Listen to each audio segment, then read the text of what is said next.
Hi everybody! Hello. This is Sarah, and most of you probably know me, Heidi. So we just wanted to take a few minutes to kind of fill you in on what's going on with the First Stop and new people, and give you some tips on what the best way to talk to new people as they come in. And Sarah is my lead for the First Stop area, so we're going to kind of tackle this together. Yeah. So it should be fun. All right. Well, we're excited about all the new people that we're getting at First Stop each week. And so Heidi and I just wanted to give you some little pointers and tips on how to make that experience the best for you and for all of our guests that are coming. So the first thing that we wanted to remind you of is that as soon as you meet someone, to greet people with a smile. Mm-hmm. Let people really know that there's a friendly person that's there, that's wanting to talk to them, and that sees them. Yeah. And you guys are all really good at that. Brilliant smiles. Yes, absolutely. Yeah. And when you're checking kids in, too, if you're in the check-in end of it, too, just greeting them with that smile. Yeah. And,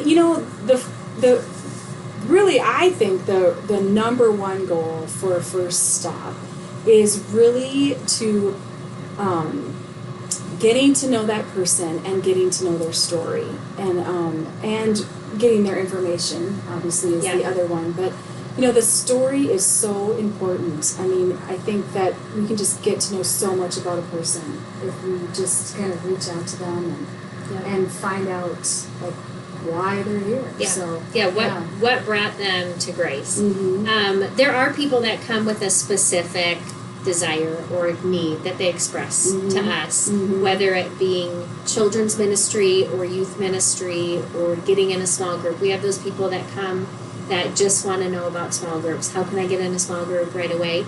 And the best way to move forward with those people is to get the backstory on that. Why is that so important to them? What is it that they're looking for? Maybe what brought them here looking for that specific thing, because that's going to give us more information. Again, let them tell their story, and we'll know how to direct them better than just handing over information. Yeah, that's so true, because people can be coming to join a small group for so many different reasons. I mean, sometimes people are coming in and they really just want to study God's word, like it's about their relationship with God, and then other times it's just about that friendship. So finding out why, like even if they come about the youth, I need my youth, my child to be in youth group. Right. Well, why? Why is this so urgent for you? And what do you feel like you're really looking for your child, or what would your child be looking for? So, I mean, just finding out kind of the reasons why they are asking the questions they are is so vital. I mean, and I was even thinking, as we kind of said, ask them if they have any questions. And, it's like there's a lot of times I don't even have to say that, like, do you have any questions? Because by the time I've gotten their full story, I kind of know, like, what they're looking for. Because they've told me as they've expressed, what they need and what they're looking for and who they are and why they're in transition, or they've just gotten divorced, or, that kind of thing. Yeah. So, it's just really important, I think, again, to just step back and don't talk about us to start. Don't talk about Jumpstart to start. We want you to be, obviously, that is the goal, to invite them to Jumpstart, but not until you've really had that interpersonal conversation. Connect with them as a person. Really connected with them before you start talking anything about what we have, what we offer, anything like that. Yeah, and I've found that too, after having a conversation with people, they're willing and ready to sign and want to sign their information so that they can be in touch with us. Yeah, they feel so much more comfortable. They just kind of say, sign in on my book, right. And they're ready to and they want to. That seems like a really logical next step. Yeah. So it makes that piece of it much easier and smooth. So the other thing that we want to talk about is if you are checking people in the family lobby, your role is really to engage with the people that are not checking in. So if there's one parent that's checking in, engage with the kids, smile and talk to the kids, see what they're up to, what ages they are, or what they're excited about. Talk to the spouse or partner that's with them that's not checking in, and engage with them and say welcome and we're glad you're here and what brought you here. And really just start connecting with each person as a person, so that they feel seen and they feel welcome. Yeah. Oh, which reminds me, like, even in the first stop, I think it's really, really important that we engage with all of the children, and both spouses. I know there's usually one spouse that talks more than the other spouse. One hides behind the other. Always. But, try to engage all of the members of the family, because I think sometimes when you're just kind of engaged with the one talkative one, that, just we really want to make all of them feel like they're seen and, talk to each, especially the youth that are very disengaged. Yeah. And ask them about what grade they're in, how they like in school. Right. I used to do all of that. Yeah. So. And as a parent, I feel much better about a church that's acknowledging and talking to my child than giving me all the attention. Yeah, I think as a parent, absolutely. That really wins people over too, Yes. because you're seeing them as a family and you're acknowledging their And if children. my kid has had a good experience, I am a happy person. That's right. If my youth liked it, holy cow, I'm going to be back because that is more important to me than even if I liked it. Yeah, absolutely. So, it's very, very important. Yeah. I think we can learn so much from, the stories that people tell us. And I know I've, like someone will come up to me and say something like, I haven't been, like I'll say, so are you just looking for a new environment? Are you, how did you hear about us? Or I'll say something like that, and they'll be like, oh, I haven't been back to, I haven't been to church in years, I'm just coming back, and people like that, so that's a part of their story. And so just having that information, that's a piece that you can kind of say, well, we have this thing called Alpha here. And I mean, that might be a perfect place for you to connect. I mean, we want you to start with Jumpstart, and so you can kind of get an overview of what we're all about, so you can decide whether this is the place for you. But then after that, I mean, Alpha might be a perfect place for you to find out, and just really, I'll even say, like, even as an adult, or even just to re-engage with God in a new way and learn, what do you really believe about God in every way. And so I think that, like, again, like we said before, the story is so vital, because then we know how to best help them connect and best just support them. I mean, sometimes it's, if they've lost a husband, we can pray for them right there. Just whatever that looks like, it's going to look different for each situation. Right. But so also we wanted to kind of let you know too. So in the newcomers bags, when we hand out the newcomers bags,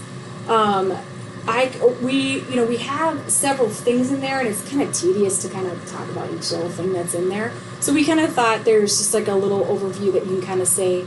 It's what I kind of say is, our spiritual pathway is worship, connect, and impact, and that's very important to our church, and that's how we grow spiritually. And so we have a gift in the bag that represents each one of those things. So that's all you have to say. And then they can figure out what that is, but then they'll kind of be interested. It's kind of tweaking their interest so that they can kind of look at it. And it gives them more context for why am I receiving these 3 things. Yeah, in the bag. Yeah, because if you don't read about it, because it says it in there, but nobody looks at that. Right. They're all just like, what's We're that? not going to assume that they're going to read, but if you tell them that's what... Then maybe they will? Then maybe they will. Well, they'll be a little more interested. They'll enjoy it anyway, so whatever. Yeah. Oh, so, and then there was one other thing that we kind of wanted to share with you guys. And so Jumpstart and Jump In. So we're the Jumpstart Jump In is a 4-week program. We've been kind of just advertising it as Jumpstart, and then at Jumpstart telling them about Jump In. But we've decided that we really need to let them know that it's 4 weeks, because we just had some people that are like, oh, if I would have known it was 4 weeks, I would have planned for that and stuff like that. So on the card, and as you invite people to Jumpstart, just go ahead and say, Jumpstart is our first and orientation. It's an overview of Grace and our vision and our mission, and then we have Jump In, and that is going to be a tour and a place where we can meet staff, and also a place where you can find out how to connect into a community. So that's just a really quick way you can say Jumpstart, Jump In, so that they kind of know that Jump In is the 3 weeks that preceding Jumpstart, and that will give them even more ways to connect. Yeah, So, and that really is what we wanted when people are asking for information on something specific. We really want to direct people to Jumpstart initially, because that's really where they'll get information on everything and all the ways that they can connect. They might think they want to be in a small group, and maybe it's going to be a better fit for them to serve, or it might be a better fit for them to do something different than they initially thought. So Jumpstart really is where we want to push people to go, because that's the best place for them to get connected. well, and it's also a place where we get to talk to them more than 10 minutes. Yes. So we really, the table leaders, that is their job, is to connect with those people, to reach out to those people, to, for a whole month, they're connected with that person. And so it's so intentional that the people that actually go through this, I think, will feel so much more connected. They'll actually know other people in the church right away without, getting into a group, or without, serving, right? So it's really an intentional way to get people on the right track. And plus then they really know what Grace is about too, so that they can really decide whether this is the place God has for them. So, exactly. So I think it is the best way for them to really get connected. So, so I think that we covered everything. I think so. So, we hope this was helpful for you guys. I'm sure there's lots of other things that come up. I mean, first up, we've had some odd things that Crazy just kind of come up. stories, But just hopefully one of us will be around if you're running up against something that you don't know the answers to. Again, like you were saying. Yeah. The smiling and let people feel seen. Let people feel like they're welcome, and that this is a place that accepts them and welcomes them. And thank you for everything that you're doing to make people feel welcome and to feel at home at Grace, and feel like this is a place where where they can meet with God and grow. So it's definitely a team effort. It is. We have a great team.